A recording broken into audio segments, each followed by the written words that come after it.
leech got me again. Look how fat that guy is with blood. He's just all full of my blood. Now he's going to have to get full of my boot. Like that, did you? Hey? Like that, did you? Oh, blood squirt. Hey? Like that, hey? Look at that, squirting my blood everywhere. Bloody stupid animals. I hate leeches. Last time I did this job, I took my shoes off and all blood came out of my shoes because I had leeches in my shoes. Could be the case again. I'll just have a check actually. These truly are indestructible. I seriously squashed the crap out of this dude. And look at him. He's still going for it. It's like the only way that you can kill him. You can't even cut him in half. Is salt. American salt. So watch this. That's not enough. Wow, how is that possible? I could see where he was damaged.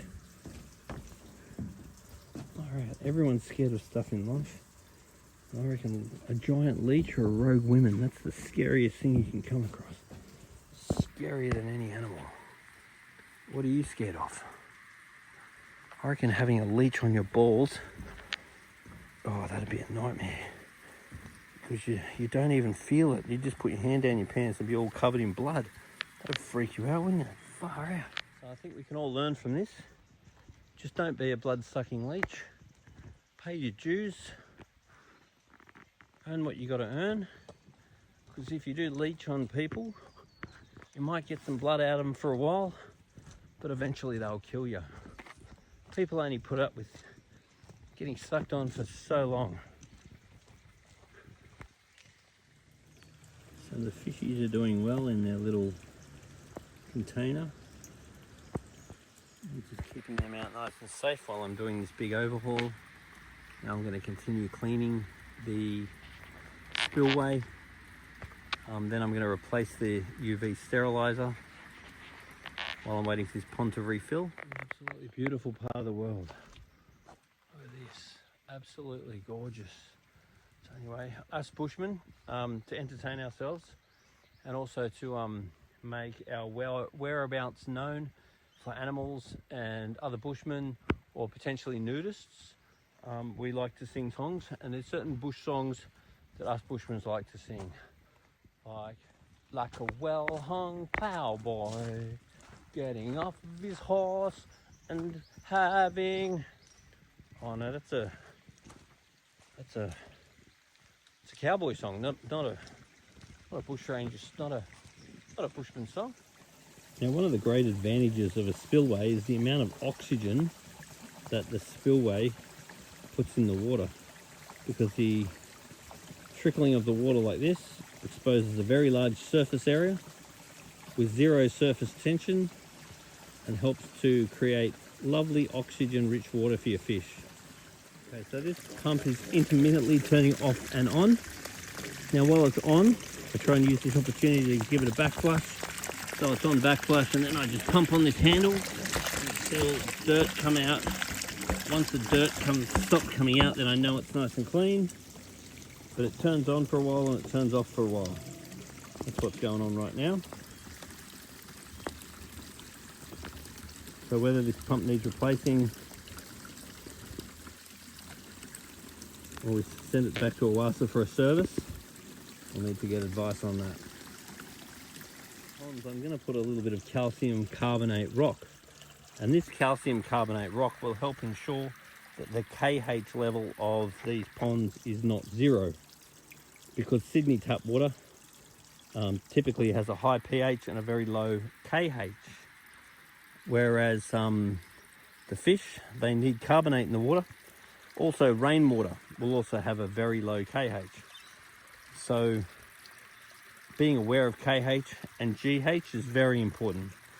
If you do have a pond system like this, definitely before you put fish in it or on a semi-regular basis, I bring a sample of water down to the store and a video of the system running. so we can assess the water and make sure the fish are going to be as healthy as possible.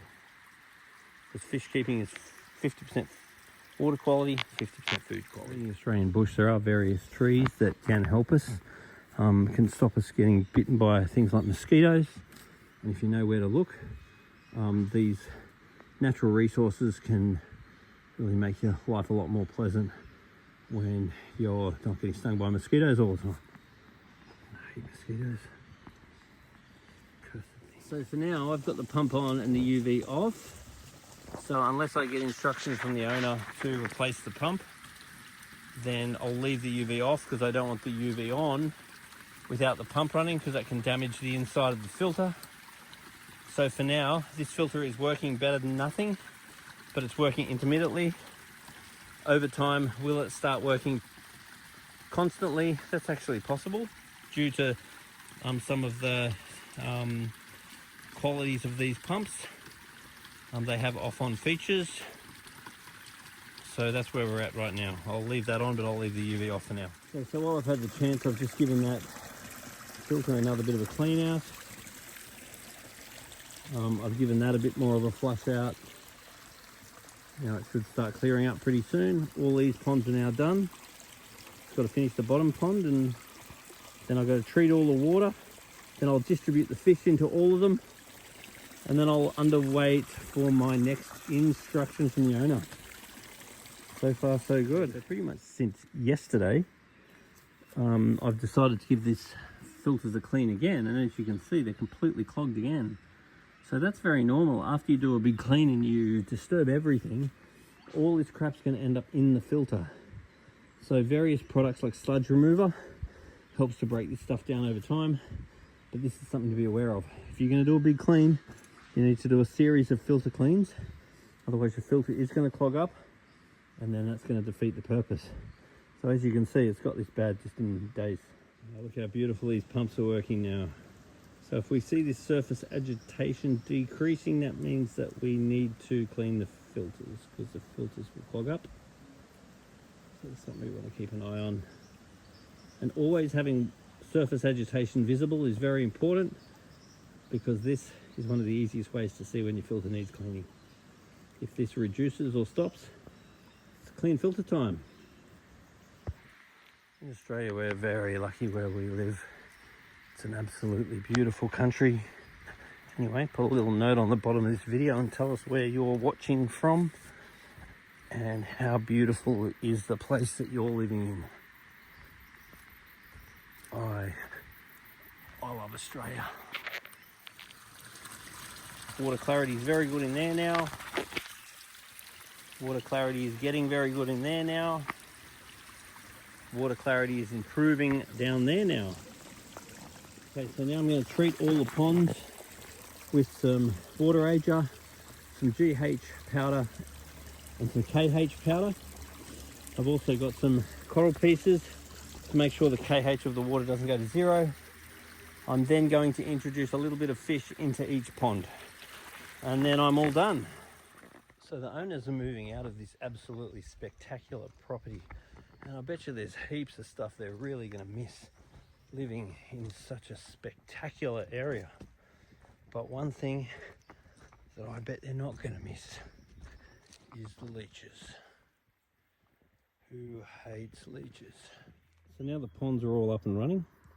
It's really important that whenever we do water changes, we consider placing a little bit of GH salt. We want to be aware of the KH, but unless it's a tiny little top up, it's really important that water ager goes in every time we add new water. Otherwise the chlorine in the tap water can kill off your fish. And also adding a bit of sludge destroyer every couple of weeks is also good for helping the good bacteria. Now you can see that filter's come on again, because while I'm here it comes on for a while, it goes off for a while, which means the filter's definitely going to do better than nothing. But I'm hoping that over time, as the pump gets confident that it's in the water and happy, it stays on.